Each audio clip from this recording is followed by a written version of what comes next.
ସତ୍ୟବାଣୀ ମତାମତ ଜ୍ଞାନ ଓ ଅପେକ୍ଷାର ଏକ ମାଧ୍ୟମ। ପ୍ରେମ ବିଜ୍ଞର ଚମତ୍କାର ଓ ଈଶ୍ୱରଙ୍କ ବିସ୍ମୟ ଅଟେ। ସବୁଠାରୁ ମହାନ ଓ ପ୍ରଥମ ବିଜୟ ହେଉଛି ନିଜକୁ ପରାସ୍ତ କରିବା। ଆତ୍ମା ସହିତ ଆତ୍ମାର କଥା ହେଉଛି ଚିନ୍ତନ।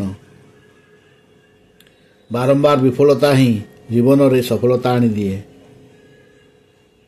ସଫଳତା ଅର୍ଜନ କରିବାକୁ ହେଲେ ଅସଫଳତାକୁ ଶିଖିବା ଉଚିତ। କୁସଙ୍ଗ ଲାଭ କରିବା ଅପେକ୍ଷା ଏକୁଟିଆ ରହିବା ଢେର ଭଲ। ଶାନ୍ତି ବଜାୟ ରଖିବାର ସବୁଠାରୁ ଫଳପ୍ରଦ ମାଧ୍ୟମ ହେଉଛି ଯୁଦ୍ଧ ନିମନ୍ତେ ପ୍ରସ୍ତୁତ ରହିବା।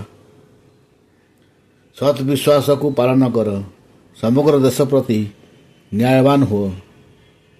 ଯେତେବେଳେ ସ୍ୱତନ୍ତ୍ରତା ଚେର ଧରିବା ଆରମ୍ଭ କରେ, ଏହା ଦ୍ରୁତ ଗତିରେ ମାଡ଼ି ଚାଲେ।